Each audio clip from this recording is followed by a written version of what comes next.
El Día de las Madres, mi marido y mi hijo me regalaron una taza con la inscripción: la mujer más inútil del mundo. Se rieron como si fuera un chiste. Yo sonreí, recogí la mesa y lavé los platos. Esa noche, compré un billete de ida. 2 semanas después, él publicó: por favor, si alguien la ve, díganle que solo queremos que vuelva a casa. La taza era de cerámica blanca con letras negras.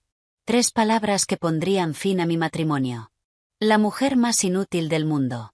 Estaba en mi cocina aquella mañana del Día de las Madres, sosteniendo esa taza, mientras mi marido Kevin y nuestro hijo Derek, de 15 años, se doblaban de risa.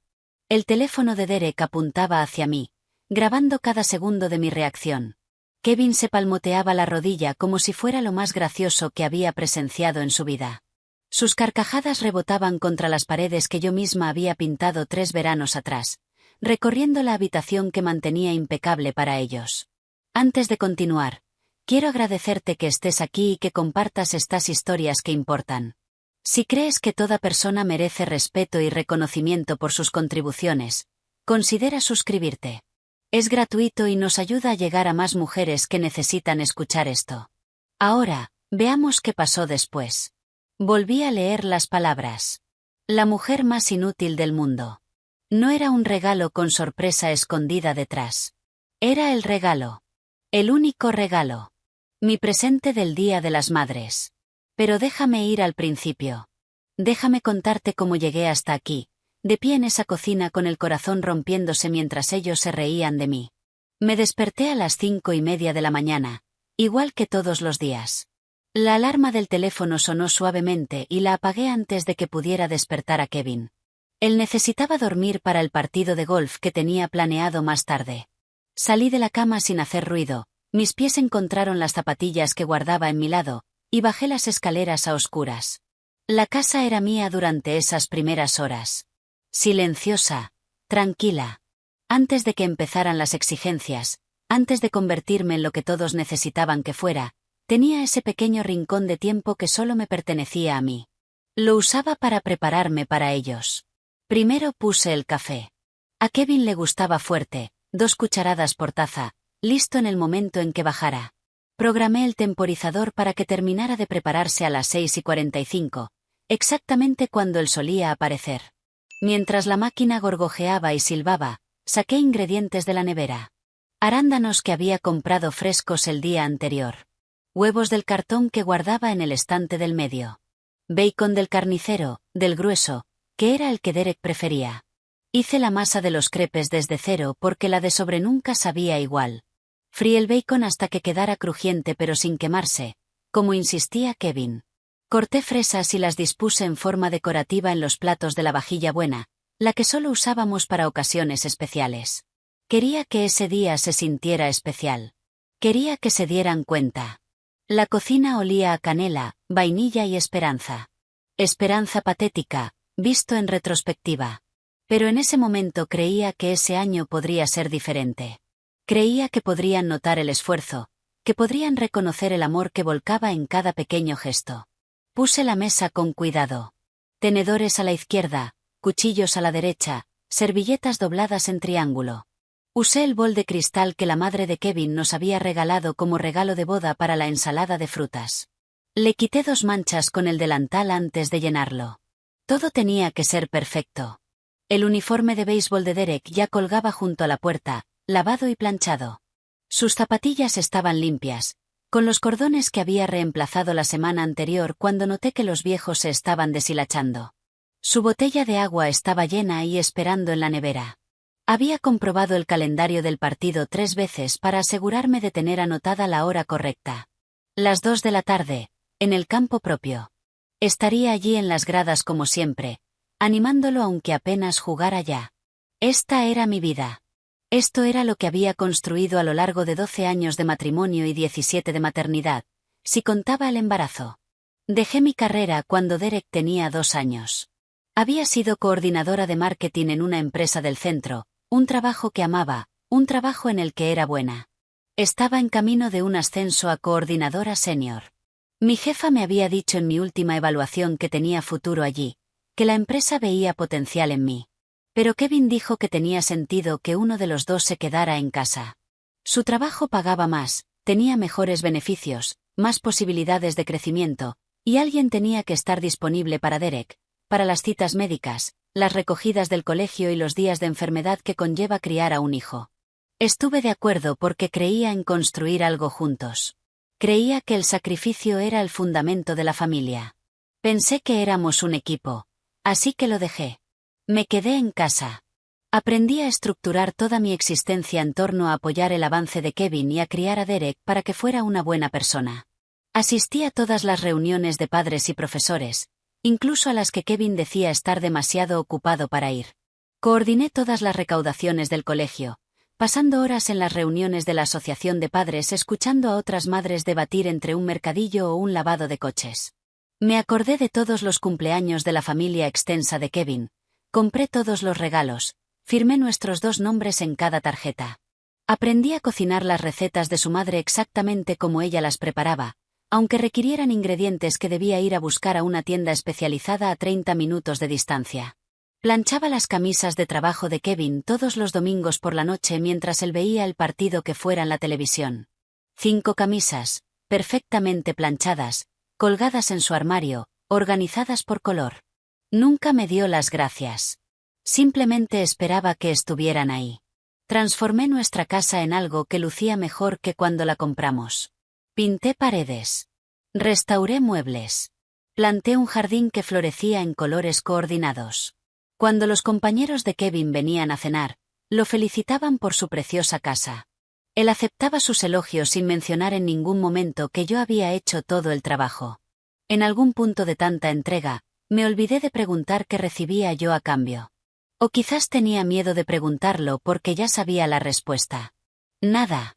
No recibía nada salvo el privilegio de seguir dando. Las señales de alarma llevaban años ahí. Simplemente me negaba a verlas. El año anterior, por el Día de las Madres, Kevin me regaló una planta en maceta que había recogido de camino a casa en una gasolinera. Las flores ya se estaban marchitando, la tierra estaba seca. Murió 2 semanas después porque nadie la regó excepto yo, lo cual parecía anular por completo el sentido de recibir una planta como regalo. El año anterior a ese, se le olvidó por completo hasta que Derek se lo recordó en el desayuno. Kevin levantó la vista de su tazón de cereales, con los ojos muy abiertos al darse cuenta de qué día era, y dijo: «Ah, feliz Día de las Madres». Sin regalo, sin tarjeta, solo 3 palabras pronunciadas con el mismo entusiasmo que un pásame la sal. La cuñada de Kevin, Rebecca, hizo un comentario en una barbacoa familiar el verano pasado. Estábamos todos junto a la parrilla y alguien me preguntó a qué me dedicaba. Antes de que pudiera responder, Rebecca se rió y dijo: «Heather, es básicamente la criada que no cobra». Todos se rieron, Kevin incluido. Se rió del chiste de su hermana sobre mi condición de trabajadora doméstica no remunerada mientras yo estaba allí sosteniendo una bandeja de panecillos para hamburguesas que acababa de tostar. Derek empezó a llamarme Heather en lugar de mamá cuando estaba con sus amigos. La primera vez que lo escuché fue en un partido de béisbol suyo. Uno de sus compañeros de equipo preguntó quién era yo, y Derek dijo: «Es Heather». No mi mamá, simplemente Heather. Como si fuera alguien a quien apenas conocía. Kevin comenzó a presentarme en los eventos de trabajo como mi mujer, sin usar mi nombre, como si mi identidad fuera solo un apéndice de la suya, algo que existía en relación a él y no por sí mismo. Estos momentos se fueron acumulando como el polvo, de manera tan gradual que no me di cuenta de que me estaba asfixiando hasta que ya no podía respirar. Me decía a mí misma que estaban estresados. Kevin trabajaba muchas horas. Derek era un adolescente bajo presión escolar. Son cosas de chicos. Yo era demasiado sensible. Estaba exagerando. Estaba haciendo un mundo de nada. Les ponía excusas porque la alternativa era insoportable. Y entonces llegó aquella mañana del Día de las Madres. Kevin entró a la cocina primero, con la camisa de golf que yo había planchado y colgado en su armario la noche anterior. Derek lo siguió, todavía en pijama, con el pelo apuntando en 3 direcciones. Ninguno de los dos me deseó feliz Día de las Madres al entrar. En cambio, cruzaron una mirada, un gesto fugaz que pasó entre ellos como un secreto, algo conspiratorio que me apretó el estómago con una inquietud inexplicable. Derek sacó el teléfono de inmediato y lo apuntó hacia mí. Pensé que quizás quería hacerse una foto, algo tierno que publicar en las redes sociales para demostrar lo buen hijo que era. Kevin llevaba una bolsa de plástico de farmacia, sin envolver, sin siquiera papel de regalo, solo la bolsa de la farmacia de la esquina, de las que te dan cuando recoges una receta o compras algo de última hora. Se me cayó el alma a los pies, pero seguí sonriendo. Sonreír era lo que hacía yo. Sonreía por encima del malestar. Sonreía por encima de la decepción. Sonreía mientras todo lo que creía haber construido se erosionaba lentamente. Sonreía hasta que me dolía la cara de mantener la expresión fija. Kevin me tendió la bolsa con una sonrisa demasiado amplia, demasiado ansiosa. Tenía el aspecto de alguien convencido de haber ejecutado algo increíblemente ingenioso. Metí la mano y noté cerámica. Una taza. Por un instante breve e insensato, me permití esperar que dijera algo con significado. La mejor mamá del mundo. O simplemente mamá. Algo que reconociera que importaba. La saqué y leí las palabras. La mujer más inútil del mundo. Y entonces empezaron a reírse. Sus carcajadas no se detuvieron. Fueron creciendo, alimentándose de sí mismas, expandiéndose hasta llenar cada rincón de la cocina que había fregado el día anterior para preparar ese día.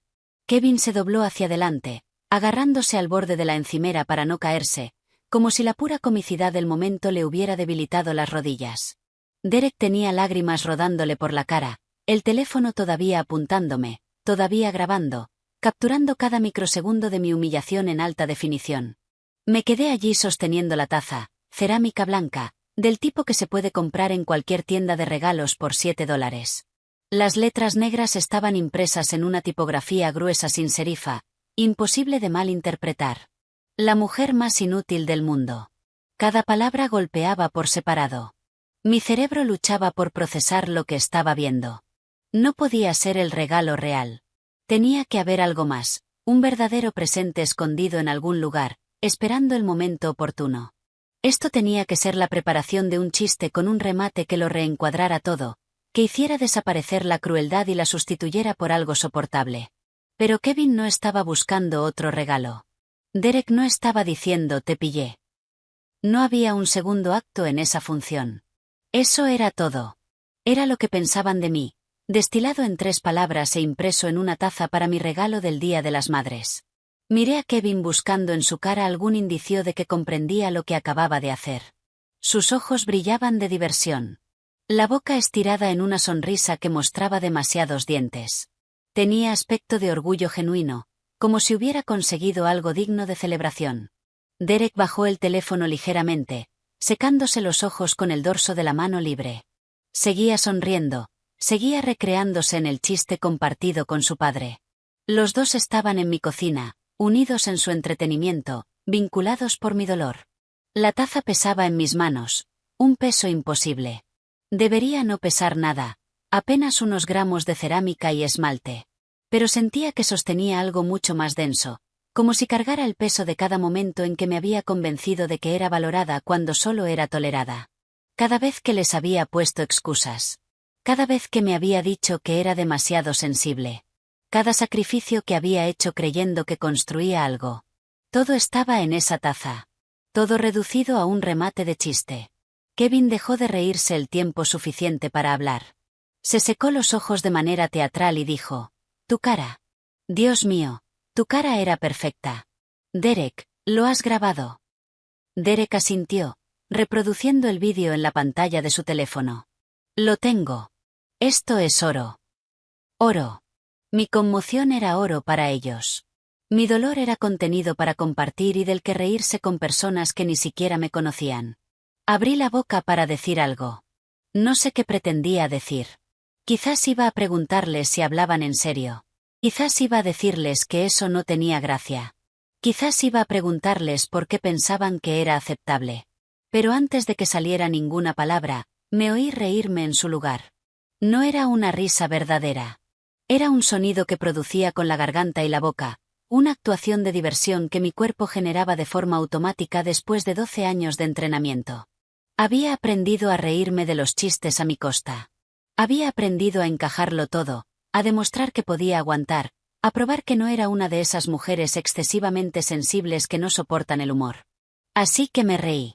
Un sonido hueco y vacío que no llegaba a mis ojos, ni a mi pecho, ni a ninguna parte de mí que fuera real. Kevin pareció aliviado. ¿Ves? Te lo dije. Sabía que le haría gracia. Derek asintió guardando el teléfono en el bolsillo. El vídeo a salvo para usarlo después. Sí, mamá es así de guay. Mamá es guay. Mamá aguanta un chiste. Mamá no tiene problema con que la llamen inútil el único día del año supuestamente dedicado a celebrarla. Dije algo autodenigrante en respuesta. Ya no recuerdo las palabras exactas. Algo como, bueno, no os falta razón o al menos es honesto. Alguna participación verbal en mi propia degradación que les dio permiso para sentirse bien con lo que habían hecho. Kevin me dio una palmadita en el hombro como se le da a un perro que acaba de aprender a sentarse. Así me gusta. Siempre con tan buen sentido del humor. Luego se apartó de mí y se sentó a la mesa. Derek lo siguió, dejándose caer en su silla habitual con la facilidad casual de quien no acaba de participar en una crueldad emocional. Empezaron a comer el desayuno que yo había preparado, los crepes que había hecho desde cero, el bacon cocinado a la textura exacta que preferían, la fruta que había dispuesto en la vajilla buena. Comieron y hablaron como si no hubiera pasado nada. Kevin mencionó que su hora de salida en el golf era a las 11, así que tendría que irse antes de las 10:30. Derek le recordó el partido de béisbol a las 2. Kevin le preguntó a Derek si había estudiado suficiente para sus exámenes finales. Derek se encogió de hombros y dijo más o menos. Ninguno me dio las gracias por el desayuno. Ninguno reconoció la comida, el esfuerzo, la hora que había pasado preparando todo mientras ellos dormían. Ninguno se disculpó por la taza. Ninguno preguntó si estaba bien. Me quedé junto a la encimera, todavía sosteniendo la taza, escuchando su conversación. Mi mente se sentía extrañamente disociada de mi cuerpo.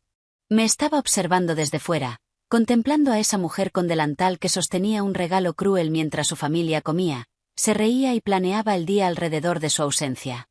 Algo dentro de mí cambió en ese momento. No de forma dramática, sin ninguna señal externa que pudieran haber notado. Fue algo más silencioso, más fundamental. El sonido de una puerta cerrándose, la sensación de una decisión tomada sin pensamiento consciente. Ya había terminado. Deposité la taza con cuidado sobre la encimera. Luego empecé a recoger la mesa. Kevin y Derek no se movieron para ayudar. Nunca lo hacían. Simplemente se recostaron en sus sillas mientras yo me estiraba a su alrededor para recoger platos y cubiertos. Lo llevé todo al fregadero y abrí el grifo.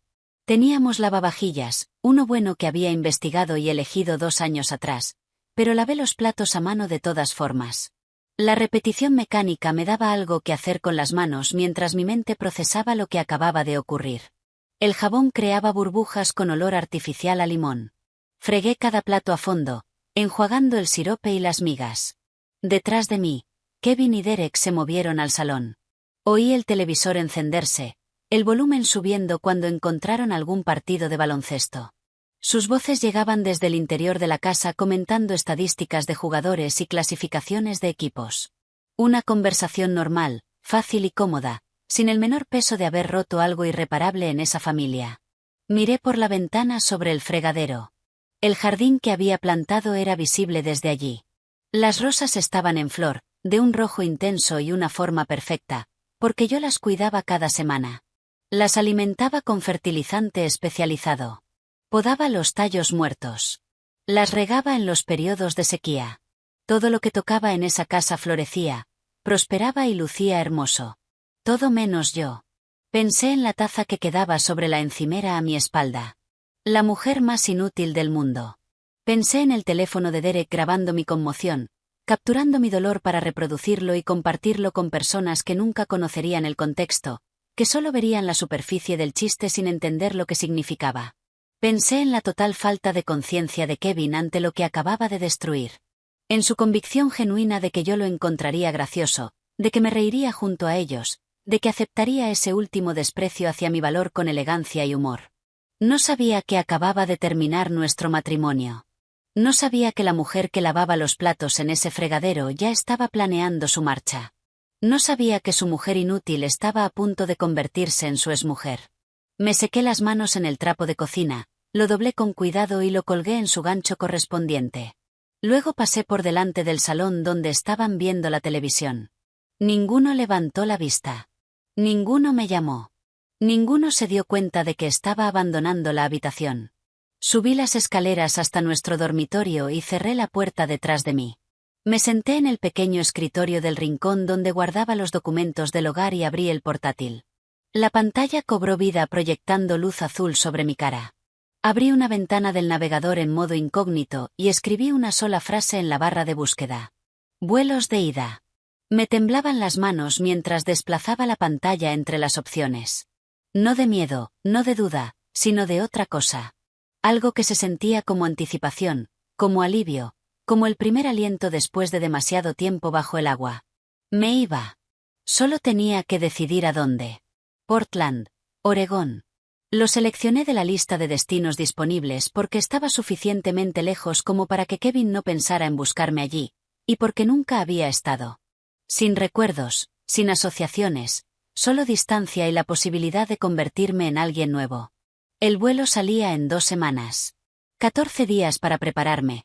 14 días para desmantelar una vida que había pasado 12 años construyendo sin que nadie se diera cuenta de lo que hacía. Cerré el portátil y bajé. Kevin y Derek seguían en el salón absortos en el partido de baloncesto. Pasé por delante de ellos hacia el lavadero y empecé a clasificar la ropa. Blanco con blanco, color con color. La misma rutina que había repetido cientos de veces.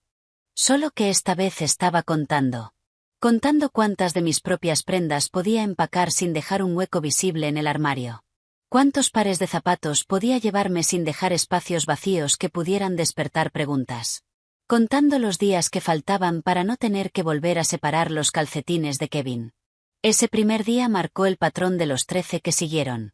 Me convertí en un fantasma dentro de mi propia casa, moviéndome por las rutinas de siempre mientras preparaba en secreto mi partida. Le preparé la fiambrera a Derek para el colegio a la mañana siguiente.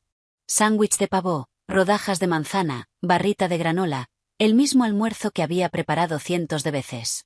Lo dejé en la nevera con su nombre escrito en la bolsa con rotulador. Planché las camisas de Kevin para la semana, 5, organizadas por color en su armario. Doblé su ropa interior y repuse su cajón de calcetines. Me aseguré de que su bolsa del gimnasio estuviera lista para su entrenamiento del martes por la mañana. Todo tenía que parecer normal. El martes por la noche, Kevin tenía una cena de trabajo, uno de esos eventos donde se espera que los cónyuges asistan, donde se supone que hay que sonreír y mantener conversaciones amenas con personas que apenas recuerdan tu nombre de un evento a otro. Me puse un vestido azul marino y pendientes de perlas. Me reí del chiste del jefe de Kevin, Martín, sobre que las mujeres son las que realmente mandan en casa, mientras los hombres de la mesa asentían con complicidad. La mujer de Martín, Sandra, estaba sentada frente a mí bebiendo vino blanco y haciendo lo mismo. Ella y yo habíamos asistido a docenas de esas cenas a lo largo de los años. Habíamos intercambiado recetas y recomendaciones de tintorerías. Habíamos hecho conversación intrascendente sobre nuestros hijos y jardines, pero no éramos amigas. Éramos complementos de las carreras de nuestros maridos, accesorios decorativos en encuentros corporativos. Le sonreí a Sandra y le pregunté por la búsqueda universitaria de su hija. Habló durante 10 minutos sobre visitas a campus y ensayos de solicitud. Asentí en los momentos adecuados y le hice preguntas de seguimiento que demostraban que la escuchaba. Nadie en esa mesa tenía ni idea de que yo ya me había ido, de que en menos de 2 semanas estaría en un avión a una ciudad que ninguno de ellos sabía que había considerado. El jueves me senté en las gradas del partido de béisbol de Derek. Era un partido fuera de casa, 40 minutos de coche para ver a mi hijo sentado en el banquillo durante 7 entradas. Bateó una vez en la 9ª y ponchó en 3 lanzamientos. De todas formas aplaudí, junto a las demás madres que realizaban el mismo ritual de apoyo entusiasta independientemente del resultado real. Carol Jenkins se sentó a mi lado como de costumbre. Su hijo jugaba en la 3ª base. Habló de las posibilidades del equipo de llegar a regionales y me preguntó si iba a ofrecerme como voluntaria para el comité del banquete de fin de temporada. Le dije que revisaría mi agenda y le respondería. Sabía que no estaría aquí para el banquete de fin de temporada. Estaría en Portland comenzando un nuevo trabajo, viviendo en un apartamento que no contendría ningún recuerdo de que me habían llamado inútil. Nadie notó que ya estaba en otro lugar. Había perfeccionado esa actuación a lo largo de años de ser funcionalmente invisible, presente pero ausente, físicamente aquí pero mentalmente en otro sitio. Por las noches, una vez que Kevin se dormía, transfería dinero de nuestra cuenta conjunta a una nueva que había abierto en otro banco. Mantenía las cantidades pequeñas, $50 el lunes, 75 el miércoles, 60 el viernes. Lo suficientemente pequeñas para no generar ninguna alerta, para que se mezclaran con el flujo normal de los gastos domésticos. La nueva cuenta estaba solo a mi nombre, en un banco del otro lado de la ciudad que Kevin no tenía ninguna relación. La había abierto el lunes por la tarde durante el tiempo que solía dedicar a la compra. La empleada, una joven llamada Michelle, tramitó el papeleo con eficiencia y me entregó una tarjeta de débito provisional. No me preguntó por qué abría una cuenta separada. Simplemente sonrió con profesionalidad y me deseó un buen día. Al final de la primera semana, había transferido $800 a la nueva cuenta. No suficiente para vivir mucho tiempo, pero sí para empezar. Suficiente para una fianza de apartamento. Suficiente para comida hasta que encontrara trabajo. El lunes de la segunda semana, concerté una cita con una abogada. Encontré el nombre de Patricia Brennan a través de una búsqueda en Internet de abogados de divorcios especializados en casos con complejidad financiera y división de bienes. Su web tenía testimonios de mujeres que la describían como implacable y estratégica. Eso era exactamente lo que necesitaba. No compasión, estrategia. Su despacho estaba en el centro, encima de una cafetería llamada Morning Brew. Le dije a Kevin que iba a hacer la compra y que volvería en 2 horas. Apenas levantó la vista del portátil cuando me fui. El despacho de Patricia olía a cuero y libros viejos. Los muebles eran de madera oscura, sólidos y de aspecto costoso. Títulos universitarios enmarcados colgaban en la pared detrás de su escritorio. Tendría unos 50 y tantos años, con el pelo gris cortado en un bob preciso y unas gafas colgadas de una cadena alrededor del cuello. Me estrechó la mano con firmeza y me indicó que me sentara. Luego sacó un bloc legal y un bolígrafo y dijo: «Cuénteme todo». Le conté lo de la taza, las risas, los 12 años de matrimonio en los que me había ido desvaneciendo gradualmente en el papel de gestora doméstica no remunerada, el abandono de mi carrera, las cenas corporativas, los partidos de béisbol y el interminable trabajo invisible que hacía funcionar sin problemas la vida de todos los demás. Patricia tomaba notas con una caligrafía precisa, haciendo preguntas aclaratorias de vez en cuando. ¿Cuánto tiempo llevábamos casados? ¿Éramos copropietarios de algún inmueble? ¿Existían cuentas de jubilación? ¿Había habido incidentes documentados de abuso verbal o maltrato emocional? Cuando terminé, dejó el bolígrafo y se recostó en su silla. Me miró con una expresión que no supe descifrar del todo. No era lástima, era otra cosa. Reconocimiento, quizás. Hay algo que debe entender, dijo. La posición más poderosa desde la que negociar es aquella en la que ya te has ido. Una vez que no estés, él no podrá manipularte. No podrá hacerte sentir culpable. No podrá usar la proximidad para desgastarte. Tú controlas el relato y los tiempos. Me explicó las leyes de bienes gananciales. En nuestro estado, los bienes adquiridos durante el matrimonio se consideraban de propiedad conjunta independientemente de quien hubiera aportado los ingresos.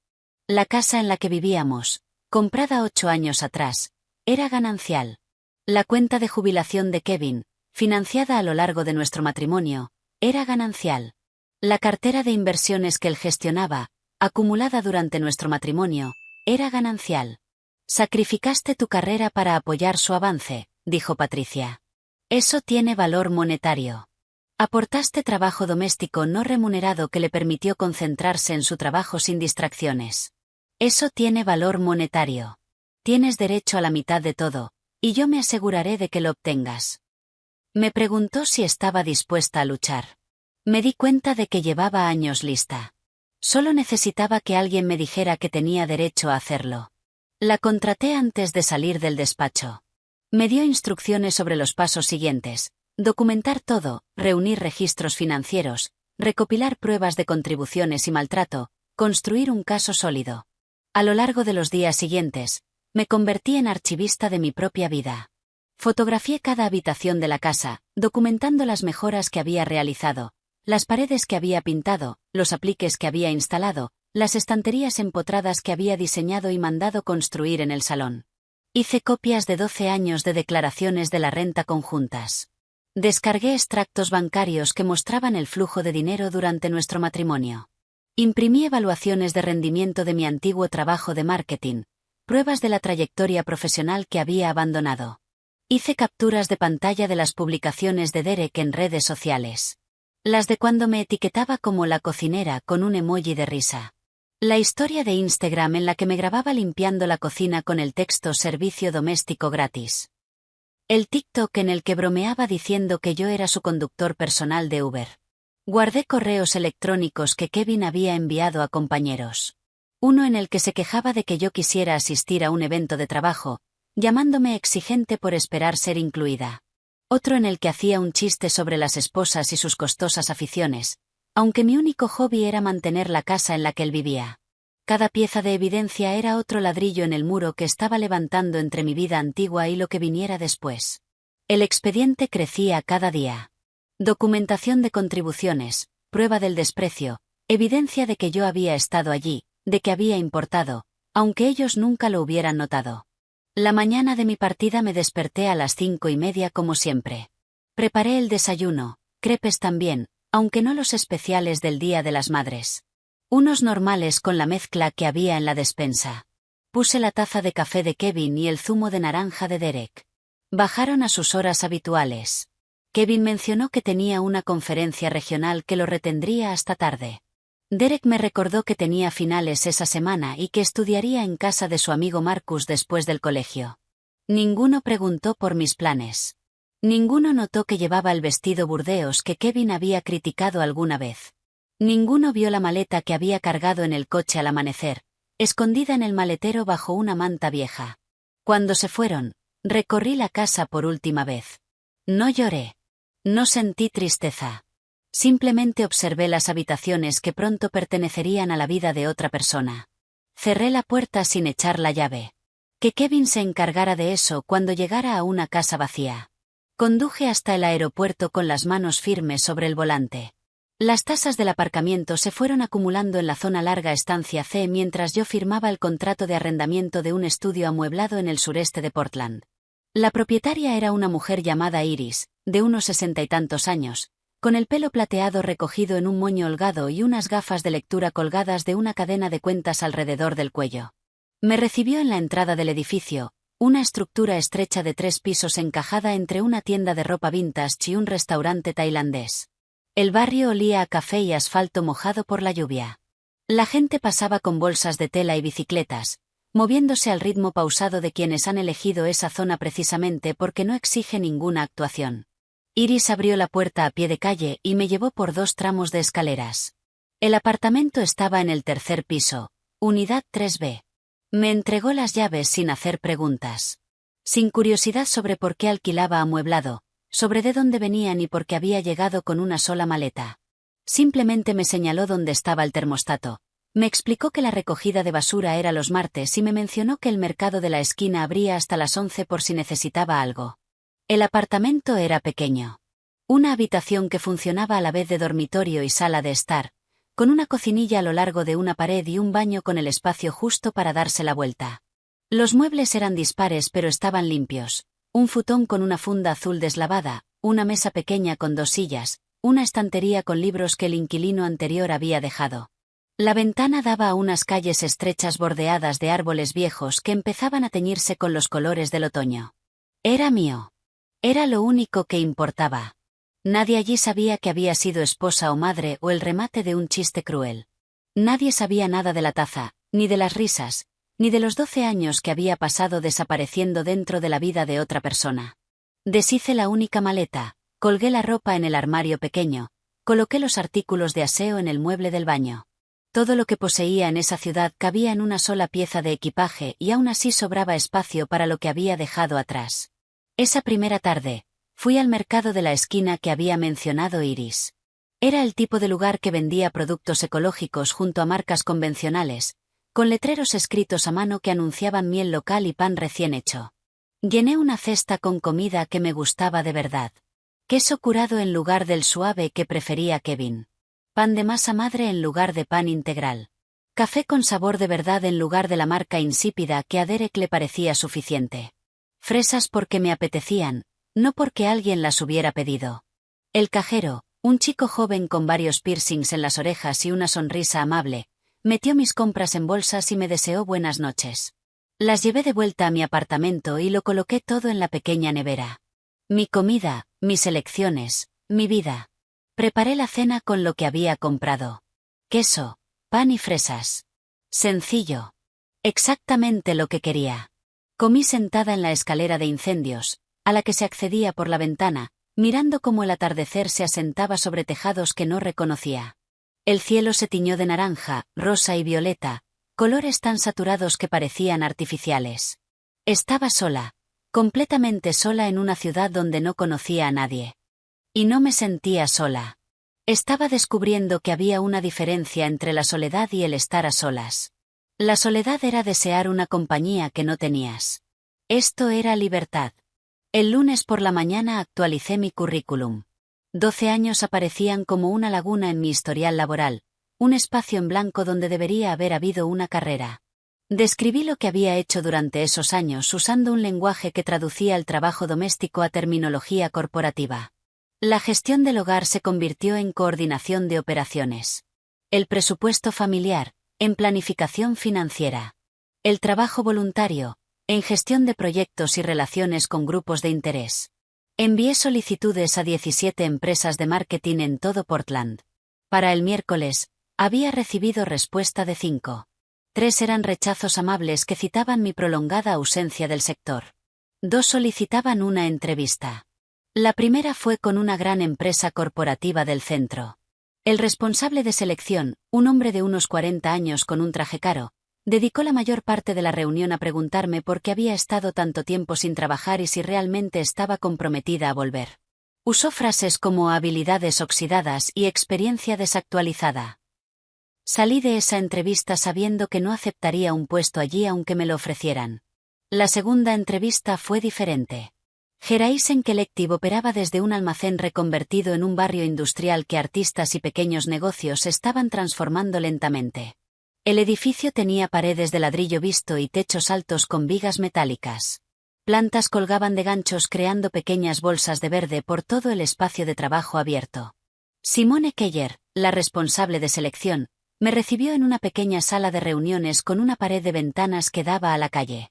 Tenía el pelo plateado cortado en un bob preciso y unas gafas de montura oscura que le daban un aire de inteligencia aguda. Me estrechó la mano con firmeza y me indicó que tomara asiento. Revisó mi currículum en silencio durante un minuto entero con expresión neutral. Cuando llegó a la laguna de 12 años, se detuvo. Me preparé para las preguntas habituales sobre compromiso y relevancia.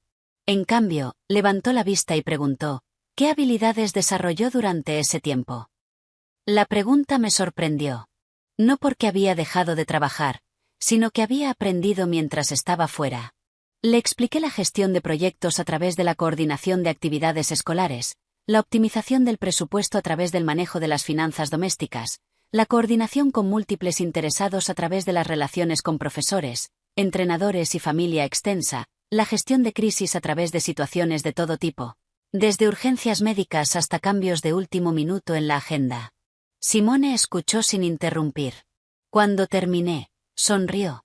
Eso es simplemente ser madre y llevar una casa traducido al lenguaje corporativo. Ha estado trabajando. Solo que sin cobrar.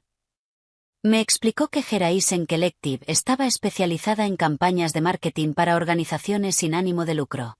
El trabajo requería a alguien capaz de gestionar varios proyectos simultáneamente, comunicarse con eficacia con diferentes interlocutores y operar con eficiencia dentro de presupuestos ajustados. Exactamente lo que yo había estado haciendo durante 12 años, solo que con otra terminología. Me ofreció el puesto antes de que saliera del edificio. Coordinadora de marketing, gestionando campañas para entre 3 y 5 clientes sin ánimo de lucro a la vez. El sueldo era modesto pero digno. Los beneficios incluían seguro médico y 2 semanas de vacaciones pagadas. Lo acepté antes de llegar al ascensor. Mi teléfono había estado en silencio desde que me fui de casa. El jueves por la noche lo revisé por fin. 43 mensajes de texto, 17 llamadas perdidas, 3 mensajes de voz. Los mensajes de Kevin seguían una progresión predecible. Primero la confusión. ¿Dónde estás? ¿Cuándo vuelves a casa? Luego la irritación. Esto es muy incómodo, Heather. Derek tiene un partido y yo tengo trabajo. Tienes que volver y hacerte cargo de tus responsabilidades. Después la ira. ¿Qué clase de madre abandona a su familia? La gente está preguntando y no sé qué decirles. Los mensajes se volvieron más desesperados con el paso de los días. Al menos dime que estás bien. Estás asustando a Derek. Pero Derek no había enviado ningún mensaje. Kevin lo estaba usando como palanca, asumiendo que la culpa me arrastraría de vuelta a una vida que ya había dejado atrás. El viernes por la mañana, exactamente 3 días después de mi partida, Patricia envió el correo electrónico que yo había redactado antes de irme. Breve, profesional, sin carga emocional. Me he ido. Toda comunicación futura deberá dirigirse a través de mi abogada. Se puede contactar con Patricia Brennan en el siguiente correo electrónico y número de teléfono. La respuesta de Kevin llegó en cuestión de minutos. No puedes irte sin más. Esto es abandono. Me aseguraré de que todo el mundo sepa lo que has hecho. Te arrepentirás. No respondí. Patricia tenía razón. No podía manipular lo que no podía alcanzar. Establecí nuevas rutinas que me pertenecían por completo. Salidas a correr por las mañanas a lo largo del río Willamette, donde el agua reflejaba el humor que tuviera el cielo ese día. Los otros corredores saludaban al pasar, un reconocimiento silencioso del espacio y el propósito compartidos. Nadie preguntaba a dónde iba ni cuándo volvería. Por las tardes, trabajaba en una cafetería llamada Bread and Ink. La barista, una chica de unos 20 años con el pelo corto de color morado, aprendió mi pedido después de 2 visitas. Café solo con un azúcar. Empezó a prepararlo cuando me veía entrar por la puerta. Ese pequeño reconocimiento, ser vista y recordada por algo tan simple como cómo tomaba el café, me resultó profundo. Por las noches, asistí a una clase de cerámica en un centro comunitario a 6 manzanas de mi apartamento. El instructor, un hombre paciente llamado Robert que llevaba 40 años haciendo alfarería, nos enseñaba a centrar la arcilla en el torno y darle forma con manos firmes. La mayoría de lo que hacía se derrumbaba o se agrietaba. Robert decía que eso formaba parte del aprendizaje. No todo lo que crees tiene por qué salir perfecto, y eso está bien. Leía novelas que elegía yo misma. Ficción literaria que Kevin habría llamado pretenciosa. Series de misterio que a Derek le habrían parecido aburridas. Tomaba largos baños sin que nadie llamara a la puerta preguntando cuándo terminaría. Cenaba a las 9 de la noche porque me apetecía, no porque la hora familiar estuviera fijada para las 6:30. Descubrí que disfrutaba genuinamente de mi propia compañía. No era la mujer aburrida e inútil que me habían etiquetado. Era simplemente una mujer a la que nunca le habían dado espacio para ser ella misma. 2 semanas después de comenzar mi nueva vida en Portland, estaba sentada en Bread and Ink con el portátil abierto trabajando en una propuesta de campaña para una organización de jóvenes sin hogar cuando el teléfono vibró con una notificación que no esperaba ver. Alguien me había etiquetado en una publicación de Facebook. Había dejado la cuenta activa pero inactiva, sin publicar ni interactuar desde mi partida. La notificación venía del perfil de Kevin. Mantuve el dedo suspendido sobre la pantalla un momento antes de abrirla. La fotografía era de nuestras últimas vacaciones en familia, un viaje a la costa de Oregón que habíamos hecho 8 meses atrás. En la imagen yo estaba en la arena con el brazo alrededor de Derek. Los dos sonreíamos, bronceados, con la expresión relajada de quienes disfrutan de unas vacaciones. Detrás de nosotros, el océano se extendía azul y sereno bajo un cielo despejado. Recordaba ese viaje con claridad. Había pasado la mayor parte del tiempo en la cocina del alquiler preparando comidas mientras Kevin se iba a pescar en alta mar con una empresa charter que había estado investigando durante semanas. Derek se había quejado de aburrirse y se pasó el tiempo con el teléfono. Yo había sonreído para esa fotografía porque eso era lo que se hacía en las vacaciones familiares. Sonreías y fingías que todo iba bien y documentabas la felicidad para que la gente de casa la viera. El texto de Kevin me revolvió el estómago de rabia. Por favor, si alguien la ve, díganle que solo queremos que vuelva a casa. La queremos y la echamos de menos. Heather, si estás leyendo esto, lo sentimos. Por favor, vuelve. Derek está destrozado. La publicación llevaba 3 horas visible. Ya tenía más de 200 reacciones y 60 comentarios. Los fui leyendo despacio uno por uno. Su compañero Brian de la oficina regional, rezando por ti, tío. Espero que vuelva sana y salva. La vecina Margaret, oh, Kevin, esto parte el corazón. Todos estamos pensando en ti y en Derek. Sandra, de las cenas de trabajo, enviando fuerzas a tu familia en este momento tan difícil. El relato que Kevin había construido era una obra maestra de manipulación. Él era el marido devoto desesperado por el regreso seguro de su mujer. Derek era el hijo traumatizado que echaba de menos a su madre. Y yo era la mujer inestable que había desaparecido sin explicación, posiblemente en medio de una crisis de salud mental que la convertía en un peligro para sí misma. Nadie cuestionó su versión de los hechos. Nadie preguntó por qué una esposa y madre entregada que había pasado 12 años sacrificándolo todo podría haber desaparecido de repente. Simplemente aceptaron que yo era el problema, que algo estaba mal en mí, que Kevin y Derek eran las víctimas de mi comportamiento irracional. Cerré el portátil y salí de la cafetería. De vuelta en mi apartamento, creé una cuenta de Facebook falsa. Usé como foto de perfil una imagen de archivo de un Golden Retriever que encontré en Internet. Llamé a la cuenta Bailey Thompson, un nombre genérico que podría pertenecer a cualquiera. A través de esa cuenta podía observar la actuación de Kevin sin que supiera que lo estaba mirando. Los comentarios en su publicación siguieron acumulándose a lo largo de la tarde. La madre de Kevin, Patricia, rezando por tu familia, Kevin. Heather siempre me pareció frágil. Espero que reciba la ayuda que necesita. Su hermana Rebecca. Eres muy fuerte por llevar esto con tanta entereza. Derek tiene suerte de tenerte. Más vecinos, más compañeros de trabajo, más conocidos del colegio y del equipo de Derek, todos expresando compasión por Kevin, todos ofreciendo oraciones y apoyo, todos compartiendo la publicación para extender su alcance. Las mujeres de la asociación de padres, mujeres con quienes había pasado cientos de horas haciendo voluntariado, coordinando recaudaciones y organizando eventos, expresaban su asombro ante lo que yo podía hacer algo tan egoísta. Desaparecer sin explicación, abandonar a mi familia, dejar a mi marido apañándosela solo. Solo una persona comentó algo diferente. Lisa Martínez, una mujer a la que apenas recordaba de los años de primaria de Derek. Su hijo había estado en la misma clase que Derek en tercero. Habíamos intercambiado conversaciones agradables alguna vez a la salida del colegio, pero nunca habíamos sido cercanas. El comentario de Lisa decía, alguien se ha preguntado por qué se fue. Me quedé mirando esas 8 palabras.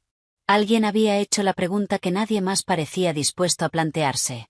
¿Por qué una mujer que aparentaba estar entregada a su familia se habría ido de repente? ¿Qué había ocurrido que nadie estaba discutiendo?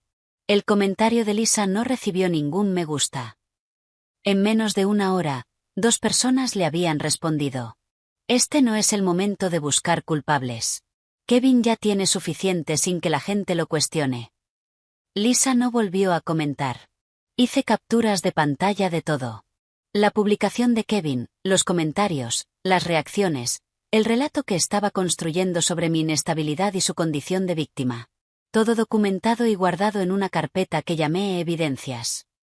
El lunes por la mañana, exactamente una semana después de la publicación de Facebook de Kevin, Patricia Brennan presentó los documentos de divorcio en mi nombre. Los había preparado meticulosamente durante los días anteriores incorporando todo lo que yo le había proporcionado durante nuestras consultas. La demanda solicitaba una orden de alejamiento temporal que le impidiera contactarme directamente. Toda comunicación iría a través de Patricia. La presentación incluía un inventario exhaustivo de los bienes matrimoniales. La casa comprada 8 años atrás, valorada actualmente en $420.000 con $200.000 pendientes de hipoteca. La cuenta de jubilación de Kevin con su empleador, que contenía aproximadamente $180.000. Una cartera de inversiones gestionada por su asesor financiero valorada en $95.000. Su pensión, que vencería en 12 años más. El escrito detallaba mis contribuciones en términos que traducían el trabajo no remunerado a valor monetario. 12 años de gestión del hogar, cuidado de los hijos, preparación de comidas, mantenimiento de la vivienda, coordinación social. Patricia había calculado lo que habría ganado de haber continuado mi carrera de marketing con los ascensos habituales cada 3 o 4 años y los aumentos salariales según los estándares del sector. La cifra era asombrosa acumulada a lo largo de 12 años.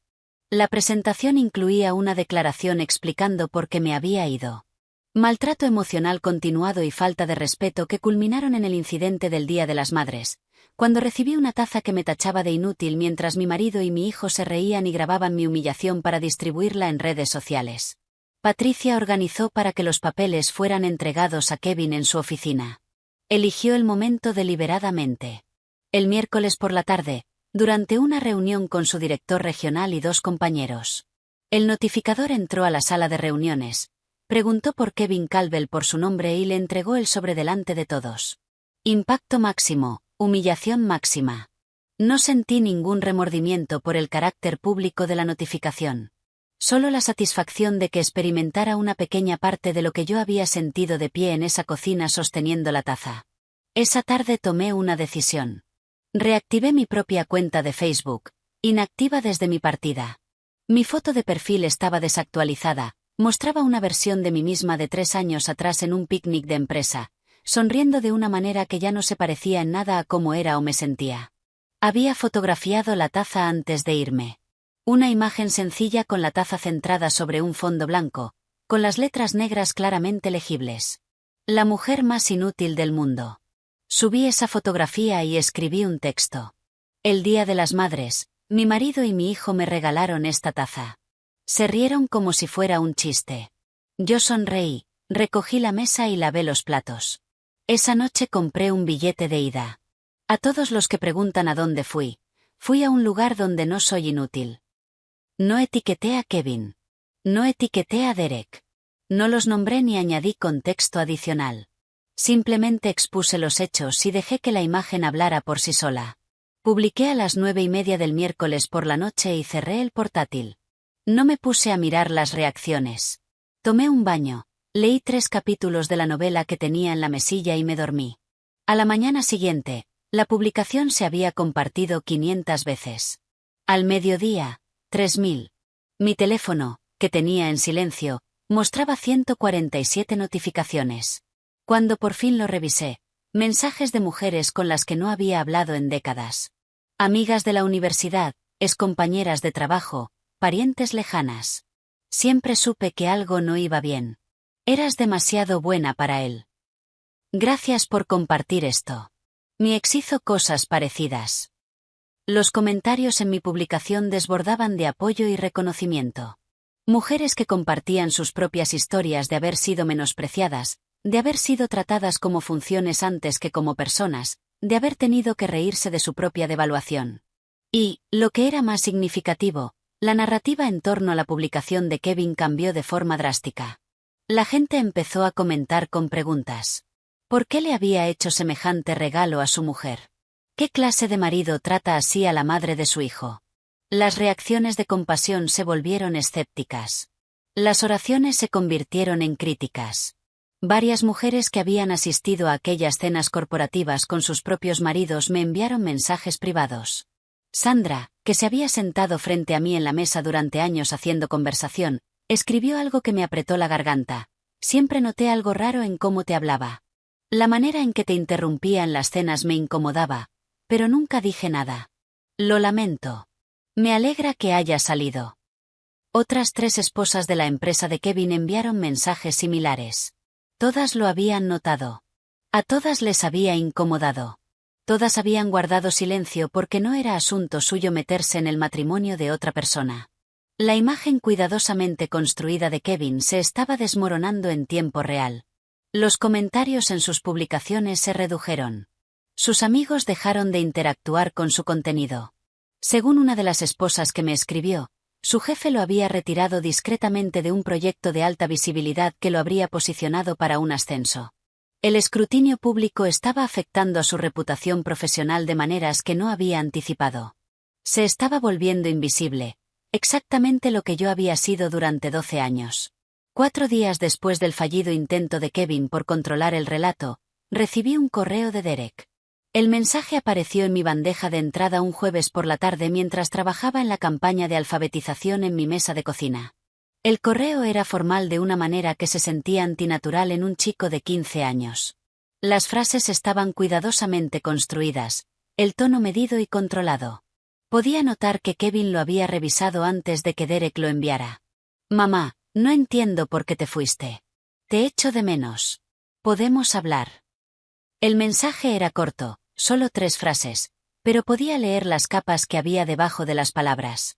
La confusión era genuina. Derek tenía 15 años, suficiente para reconocer la crueldad cuando la veía, pero también suficiente para creer todavía en la versión de su padre sobre los chistes y las exageraciones y las madres que no aguantaban el humor. Me quedé con el correo 1 hora antes de responder. Escribí y borré 3 versiones distintas antes de quedarme con algo que equilibraba la firmeza con la compasión. Derek, te quiero, pero necesito espacio para reconstruir mi vida. Lo que pasó el Día de las Madres no fue un chiste. Grabar la humillación de alguien y publicarlo en Internet no es como se trata a las personas que quieres. Cuando estés listo para tener una conversación sincera sobre eso, aquí estaré. No recibí respuesta de inmediato. El silencio se extendió durante 3 días.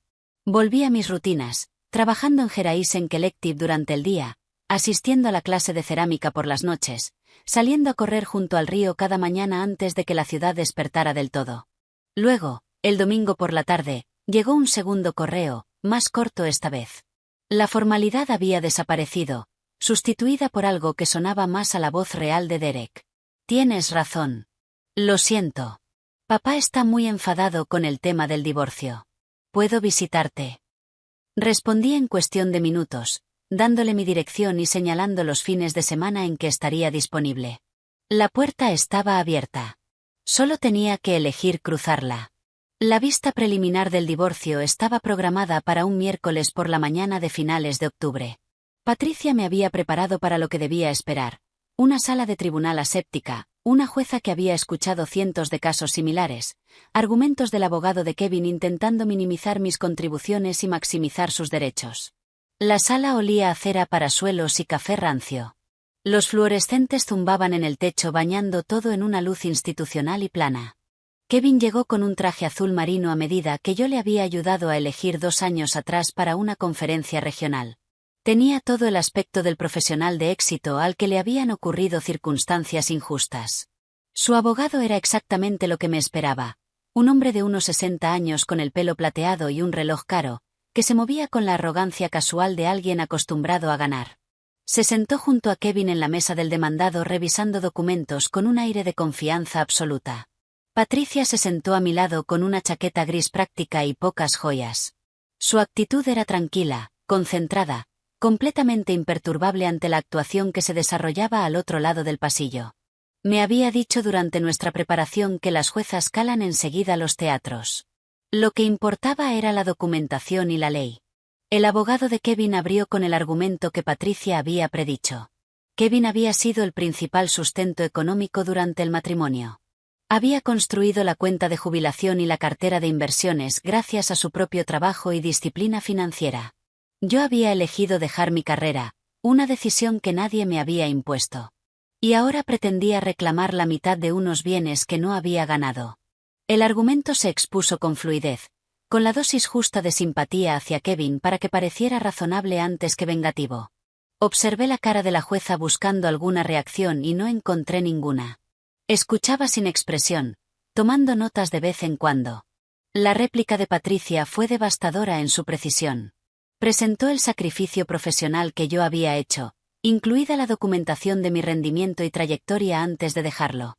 Mostró los cálculos del coste de oportunidad, demostrando lo que probablemente habría ganado con el avance normal durante 12 años. Exhibió la prueba del trabajo doméstico no remunerado que le había permitido a Kevin concentrarse en su carrera sin distracciones. Luego introdujo las capturas de pantalla. Los correos de Kevin a sus compañeros en los que bromeaba diciendo que yo era exigente por querer asistir a los eventos de la empresa. Sus mensajes a amigos quejándose de tener que ayudar con las tareas del hogar durante las semanas que yo estaba enferma. Las publicaciones de Derek en redes sociales en las que me etiquetaba como servicio doméstico gratuito. La expresión de la jueza cambió ligeramente, no de forma dramática, solo lo suficiente para indicar que estaba viendo algo que modificaba su valoración.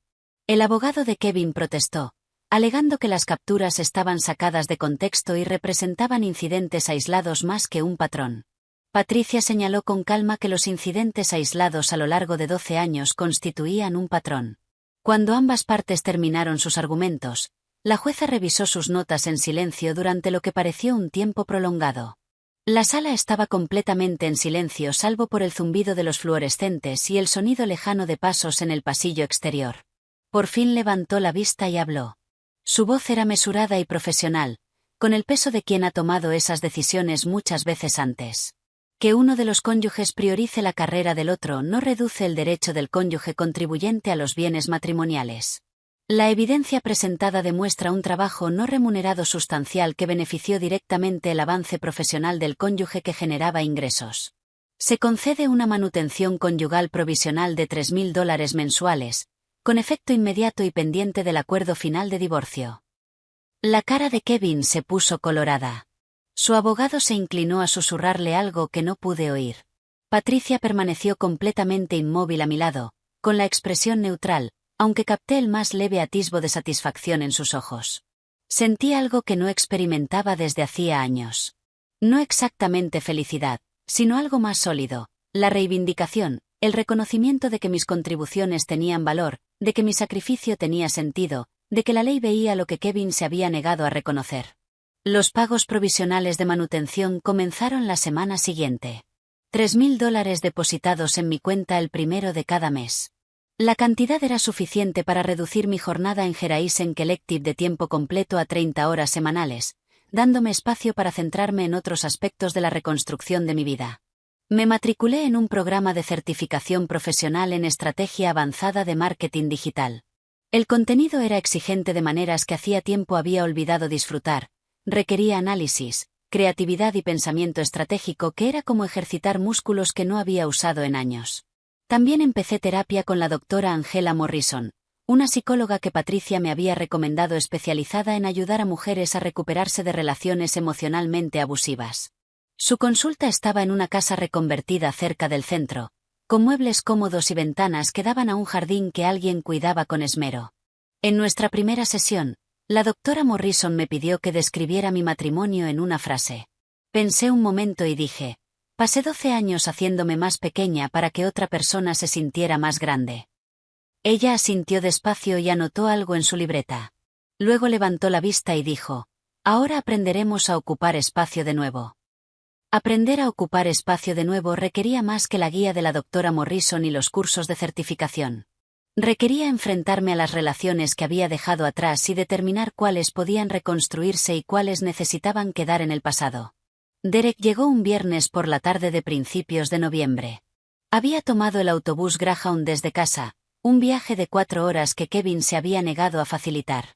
Cuando le pregunté a Derek sobre esa negativa por mensaje de texto mientras coordinaba su visita, respondió simplemente, papá dice que si quiero verte, me lo busco yo. Lo recibí en la estación de autobuses del centro. Bajó cargando una mochila y con una chaqueta que parecía demasiado ligera para el tiempo de Portland. Había crecido desde la última vez que lo vi. No de forma dramática, pero sí lo suficiente para notarlo enseguida. Tenía un aspecto más mayor, más cansado. La confianza fácil de la infancia había sido reemplazada por algo más guardado.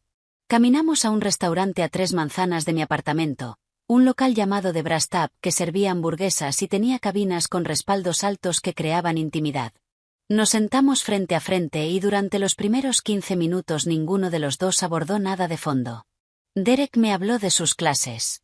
Yo le pregunté por la temporada de béisbol. Mencionó que un amigo se había mudado a California. Yo le describí mi nuevo trabajo sin entrar en detalles de por qué había necesitado uno nuevo. La conversación se sentía artificial. Ambos rodeando lo que en realidad había que decir. Entonces Derek dejó la hamburguesa, se limpió las manos con una servilleta y me miró directamente. Papá está muy enfadado, dijo. Dice que estás intentando destruirlo. Le sostuve la mirada y mantuve la voz tranquila. No intento destruir a nadie. Me estoy protegiendo de que me destruyan a mí.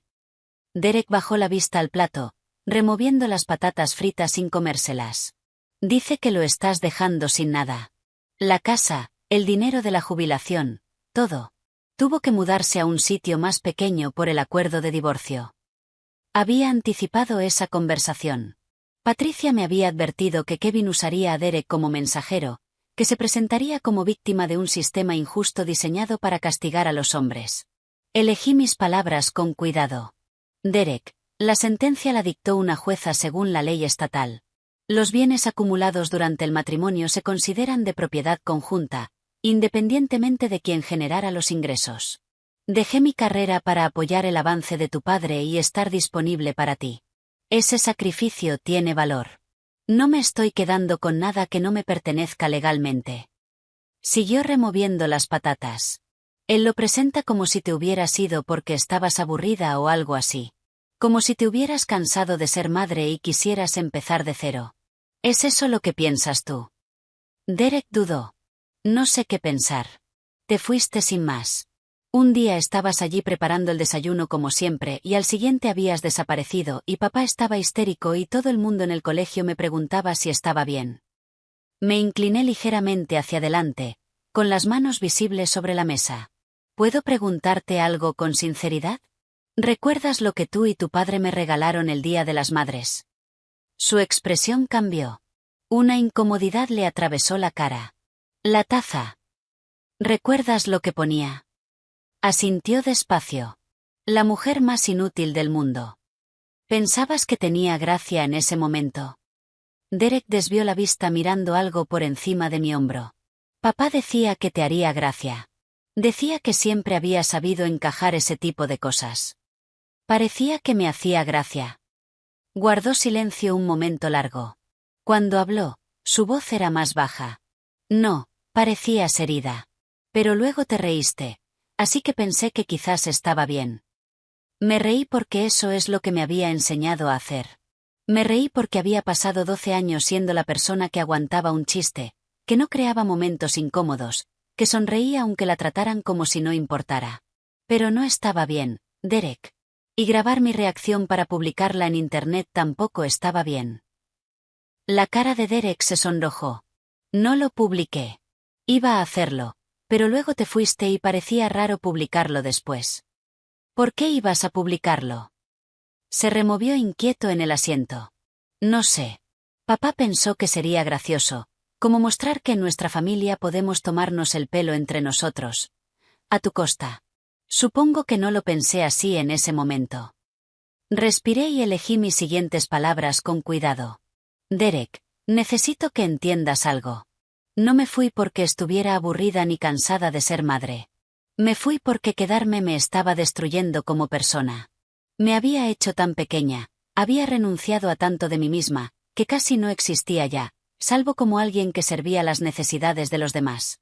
La taza no fue la causa. Fue simplemente la última prueba de lo poco que me valoraban. Derek volvió a mirarme. Era tan malo vivir con nosotros. No se lo endulcé. Sí. Estuvimos en silencio varios segundos.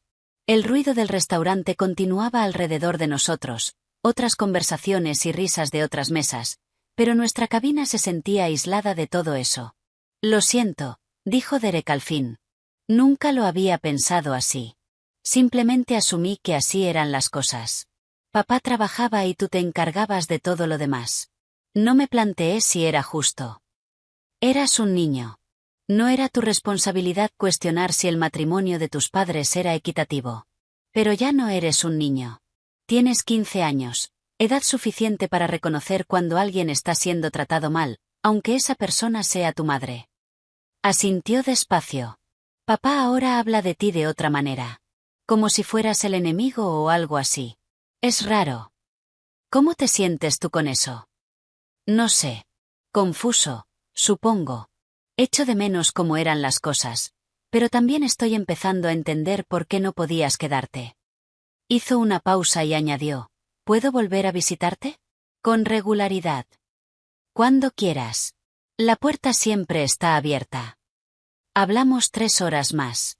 Derek preguntó por mi trabajo, mi apartamento, cómo era Portland. Yo le pregunté por sus planes para la universidad, si seguía jugando al béisbol, cómo llevaba la ira de su padre. La conversación no fue perfecta. Hubo silencios incómodos y momentos tensos, pero fue honesta de una manera que nuestra relación anterior nunca había sido.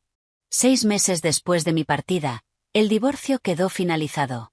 Volví al mismo juzgado, la misma sala aséptica con fluorescentes y olor a cera para suelos.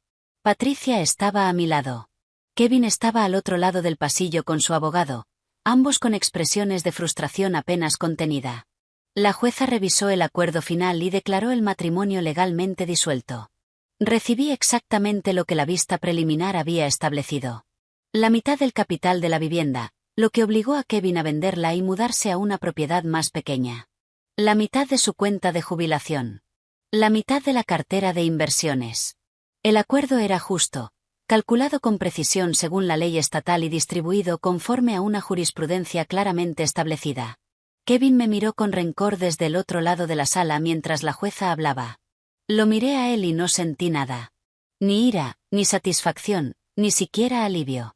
Solo la certeza tranquila de haber tomado la decisión correcta 6 meses atrás y cada día desde entonces. A la salida del juzgado, Patricia me estrechó la mano. Lo has conseguido. Te fuiste y sobreviviste. La corregí con suavidad. Hice más que sobrevivir. Reconstruí. Sonrió. Sí. Así es. Mientras caminaba hacia el coche, tomé una decisión que llevaba semanas considerando. Me detuve en la oficina del registro civil de camino a casa y presenté los documentos para recuperar mi apellido de soltera, Heather Sinclair. El nombre con el que había nacido, el nombre que me pertenecía antes de haber fusionado mi identidad con la de otra persona. La mujer que había sido Heather Calvel ya no existía. Había muerto el día en que estuvo de pie en una cocina sosteniendo una taza que la llamaba inútil y decidió que no iba a seguir aceptando esa valoración. Escribir las memorias fue más difícil de lo que había anticipado. No por falta de material, sino porque revisitar esos 12 años requería reconocer cuánto de mí misma había entregado de forma sistemática, cuántas preferencias había olvidado, cuántos sueños había abandonado, con qué profundidad había perdido mi propia voz. Escribía por las tardes después del trabajo, sentada en mi pequeña mesa de cocina con un café que se enfriaba mientras tecleaba. Escribí sobre la taza del Día de las Madres, pero también sobre los 1000 maltratos más pequeños que la habían precedido, los comentarios despectivos, los aniversarios olvidados, la expectativa constante de que absorbiera la decepción con elegancia y humor. Rebecca, mi agente literaria, leyó el primer borrador y me llamó en cuestión de horas. Esto es poderoso, Heather. Va a resonar en muchísimas mujeres que han vivido lo mismo. El libro fue vendido a una editorial mediana llamada Clearview Press. El adelanto era modesto pero lo bastante significativo para complementar mis ingresos y proporcionar un colchón financiero mientras seguía construyendo mi nueva vida. Elegir el título llevó semanas de deliberación. Rebecca sugirió varias opciones que se me antojaban demasiado abstractas o demasiado victimistas. Al final propuse algo simple y directo. La mujer más inútil del mundo. Cómo me fui y encontré mi propósito. La portada mostraba una fotografía de unas manos soltando una taza de cerámica. El momento del abandono congelado en el tiempo. La portada del libro llegó 3 meses antes de la publicación, enviada en un sobre de cartón protector que abrí con cuidado en mi mesa de cocina. La imagen era exactamente como la había imaginado durante las conversaciones con el equipo de diseño. Unas manos soltando una taza blanca de cerámica capturadas en el momento de la caída sobre un fondo neutro. El título se extendía en la parte superior en letras gruesas. Mi nombre, Heather Sinclair, aparecía en la parte inferior. Sostuve la maqueta y sentí que algo se asentaba dentro de mí. Era real. Mi historia, la que había tenido miedo de contar durante 12 años, estaba a punto de hacerse pública de una manera que iba mucho más allá de una sola publicación de Facebook. La fecha de publicación estaba fijada para principios de mayo, un año después del Día de las Madres que había cambiado todo. Rebecca había propuesto ese momento deliberadamente. El simbolismo no se le escaparía a los lectores ni a los medios de comunicación que cubrieran el lanzamiento. Las primeras reseñas empezaron a aparecer 6 semanas antes de la publicación. Publishers Weekly lo describió como un análisis sin concesiones del maltrato emocional disfrazado de dinámica familiar. Kirkus lo calificó de lectura imprescindible para quien se pregunte si su sacrificio ha cruzado la línea de la autoanulación. Revistas femeninas solicitaron entrevistas. Presentadoras de podcast querían que hablara sobre el libro en sus programas. La atención fue abrumadora al principio. Estaba acostumbrada a trabajar entre bastidores en Horizon Collective, creando campañas para organizaciones en lugar de ser yo misma el objeto de interés público. Pero Rebecca me guió a través de una formación en medios, enseñándome a hablar de experiencias dolorosas sin volver a ser consumida por ellas. Mi vida profesional se había transformado en paralelo con la personal. Simone me ascendió a estratega senior 8 meses después de incorporarme a Horizon Collective.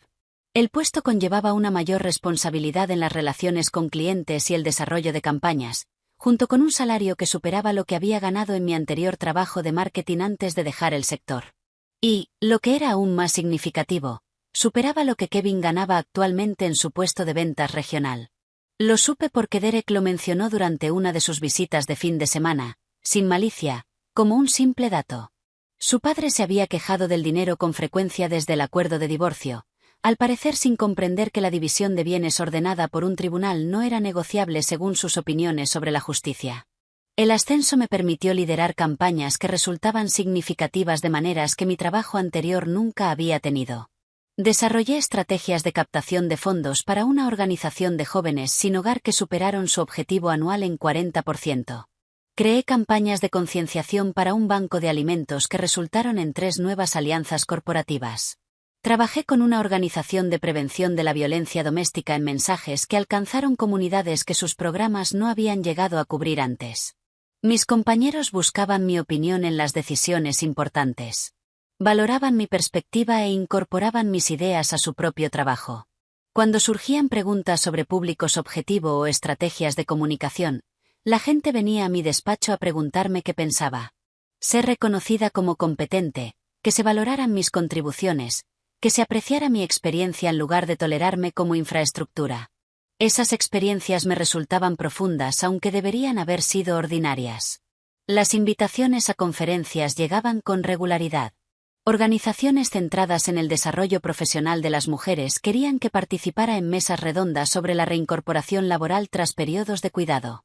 Viajé a Seattle, San Francisco y Denver para hablar ante públicos de mujeres que habían hecho sacrificios similares y contemplaban reincorporaciones parecidas. Después de cada presentación, se acercaban mujeres con sus propias historias. Habían dejado sus carreras por obligaciones familiares. Habían desaparecido en papeles de apoyo. Habían absorbido la falta de respeto tan gradualmente que no se habían dado cuenta de lo que estaba ocurriendo hasta que apenas podían respirar bajo su peso. Muchas seguían viviendo en esas situaciones, intentando determinar si marcharse era posible, sensato o merecedor del trastorno que causaría. Respondí a cada mensaje que llegaba a través de mi web o las redes sociales. Recordaba lo que era creer que estaba sola.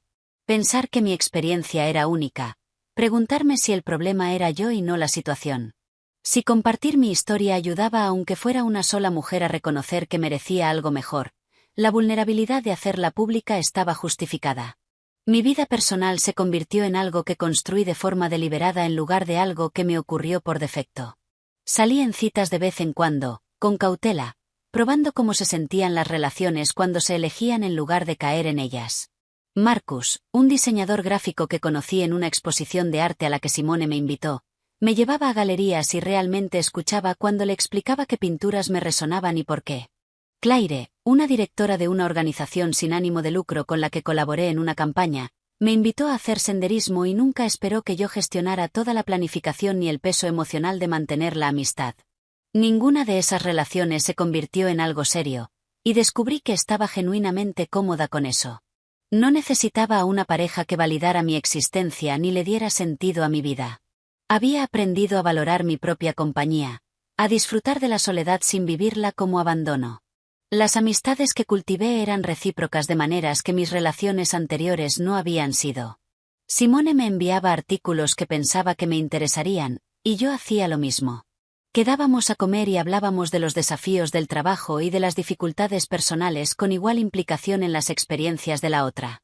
Iris, mi casera, Me invitaba a tomar el té en su apartamento cada pocas semanas y contaba historias de su propio divorcio 30 años atrás, de cómo había reconstruido su vida en una época en que el apoyo social para esas decisiones era mucho menos frecuente. Las mujeres de mi grupo de senderismo celebraban mis logros y ofrecían apoyo en los contratiempos sin llevar la cuenta de quién había aportado qué a quién. Las relaciones, estaba aprendiendo, podían ser equilibradas y enriquecedoras en lugar de extractivas y agotadoras. Derek visitaba la mayoría de los fines de semana. Tenía 17 años, era más alto que Kevin, y preparaba las solicitudes universitarias con la seriedad de quien entiende que esas decisiones moldearán su futuro. Cocinábamos juntos en mi pequeña cocina, probando recetas que ninguno de los dos había intentado antes. Me preguntaba por mi trabajo, por las memorias, por los compromisos de conferencias que empezaban a llenar mi agenda. Me habló de Sophie, su novia desde hacía 6 meses. Iba un año por delante de él en el colegio y pensaba estudiar ciencias medioambientales en Oregon State. Derek la describió como amable, inteligente e incapaz de tolerar la falta de respeto de nadie, incluido él. Me cayó bien de inmediato sin haberla conocido. También me contó, con una neutralidad estudiada, que Kevin había empezado a salir con alguien, una mujer llamada Jennifer que tenía 32 años, toda una década menos que yo. Derek la describió como agradable, pero ya mostrando signos de agotamiento por intentar satisfacer las expectativas de Kevin mientras mantenía su propia carrera como higienista dental. No quiero volverme como papá, dijo Derek una tarde mientras fregábamos los platos después de cenar. No quiero que nadie se sienta como tú te sentiste con él. Sequé un plato con cuidado antes de responder. La conciencia es el primer paso. El crecimiento viene de elegir diferente cada día, especialmente cuando elegir diferente resulta incómodo o requiere más esfuerzo. Durante esas visitas tuvimos conversaciones difíciles. Sobre la taza y las risas y su papel al documentar mi humillación. Sobre los años en que me había tratado como infraestructura en lugar de como persona. Sobre los supuestos que había hecho sobre el funcionamiento de los matrimonios y el trato que merecen los padres. Derek asumía sus errores sin desviar la responsabilidad hacia su corta edad ni hacia la influencia de su padre. Se estaba convirtiendo en mejor persona de lo que Kevin había sido jamás. Esa comprobación me producía más satisfacción que cualquier acuerdo de divorcio o contrato editorial. La taza original seguía en un estante de mi sala, colocada donde los visitantes pudieran verla claramente. Cuando la gente preguntaba por la inscripción, contaba la historia sin vergüenza ni amargura. Algunos se horrorizaban de que alguien pudiera hacer semejante regalo. Otros asentían con reconocimiento, viendo reflejadas sus propias experiencias en las mías. La taza ya no era símbolo de mi inutilidad. Se había convertido en testimonio de una transformación, prueba tangible de que podemos tomar lo peor que nos hacen y convertirlo en combustible para llegar a ser algo mejor. Mis memorias saldrían en 6 semanas. Las primeras reseñas eran buenas. Una productora de cine había expresado un serio interés en los derechos de adaptación. Me habían invitado a hablar en una conferencia de liderazgo femenino en Chicago a la que asistían más de 2000 personas cada año. Nada de esto había formado parte de ningún plan, porque no tenía ningún plan cuando me fui. Solo sabía que no podía quedarme. La venganza que había tomado no fue dramática ni violenta. Fue simplemente negarme a participar en mi propio menosprecio.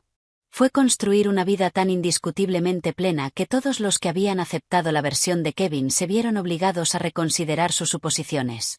Había demostrado que la mujer inútil nunca había sido inútil. Solo había estado esperando a que alguien le diera permiso de demostrar su valor. Me lo di yo misma y todo cambió. La mujer en que me convertí no era la mujer que había sido antes del matrimonio. Esa persona había desaparecido, reemplazada por alguien que entendía el precio de perderse a sí misma y se negaba a volver a pagarlo. Alguien que ocupaba espacio sin disculparse. Alguien que sabía que su valor no dependía de que nadie más lo reconociera. Soy Heather Sinclair. No la mujer de alguien, no la madre de alguien, aunque Derek siempre será mi hijo. Solo yo misma.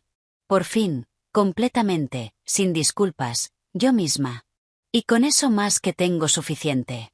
Si la historia de esta partida silenciosa y esta poderosa transformación te ha tenido atrapada hasta el final, demuéstralo dando al botón de me gusta ahora mismo. A mí, el momento que más me gustó fue cuando Heather publicó la fotografía de la taza con esas palabras simples y devastadoras que cambiaron por completo el relato público. ¿Cuál fue tu momento favorito? Cuéntanoslo en los comentarios. No te pierdas más historias de valentía y reinvención como esta. Suscríbete y activa la campanita para no perderte ninguna subida.